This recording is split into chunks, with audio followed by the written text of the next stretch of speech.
Charlie Couture, vous venez nous présenter votre ouvrage New York Memories, un livre qui, comme son nom l'indique, ne parle pas du tout de la ville de Roubaix, mais bien des souvenirs de vos 15 ans passés dans la ville qui ne dort jamais. Et moi-même, et comme beaucoup de Français qui ont eu la chance d'y aller, je porte New York dans mon cœur depuis de nombreuses années. En effet, peu de gens le savent, mais j'étais en plein cœur de Manhattan le matin du 11 septembre, ce fameux 11 septembre 2013, où, comme chacun sait, il ne s'était strictement rien passé.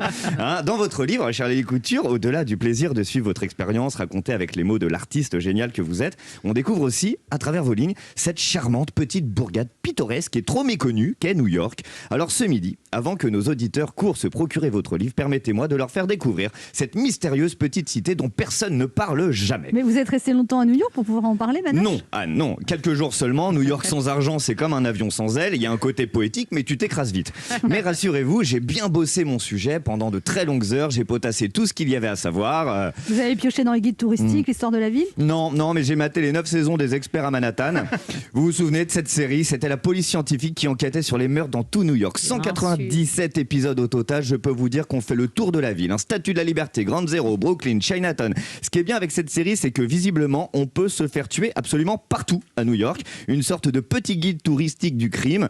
Du coup, vous pouvez me tester, Madame Romanov. Je suis incollable sur cette ville. Je connais tout par cœur. Ok, parlez-nous de Central Park, par exemple. Central Park, bien sûr. Elle s'appelait Maggie Ryan, femme blanche, la quarantaine, morte suite à de multiples commotions. On apprend à la fin de l'épisode que c'est sa meilleure amie qui l'a tuée avec une batte suite à une partie de baseball entre copines. Saison 3, épisode 12, c'était beaucoup trop facile. Non, mais vous avez autre chose que des meurtres pour parler de New York quand même. Bien sûr, il y a aussi toutes les comédies romantiques également. Coup de foudre à New York, coup de foudre à Manhattan, coup de foudre sur Broadway. En gros, New York, c'est soit un coup de batte, soit un coup de bite. C'est fou. C'est fou. Combien de films et de séries sont tournés là-bas ? New York Police Judiciaire, New York Unité Spéciale, Brooklyn Nine-Nine, Friends, How I Met Your Mother, Loulou la Brocante et j'en passe. Tant de séries qui ont fait de cette ville un fantasme planétaire.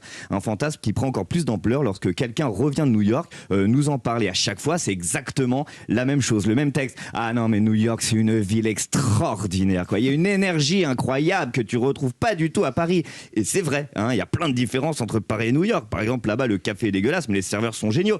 À Paris, c'est radicalement l'inverse. Tu vois. À noter qu'en ce moment, que tu sois à New York ou à Paris, il n'y a pas de café. En fait, il y a tellement de choses à dire sur cette ville et tant de gens qui ont déjà dit tant de choses. Hein, il y a le vieux New York de Scorsese, le New York amoureux de Woody Allen, le New York bien réel, tantôt enchanteur, tantôt amer de Charlie Couture. Cette ville qui a inspiré de nombreux artistes depuis toujours, romanciers, cinéastes, musiciens. Elle vous a inspiré, vous, Charlie, pendant près de 15 ans. Vous y avez chanté, vous y avez écrit, vous y avez peint. Alors, si New York peut offrir autant d'inspiration, je vous propose un truc. Je file y passer quelques jours et si la magie opère, à mon retour, j'aurai trouvé une chute à cette chronique. Merci de m'avoir écouté.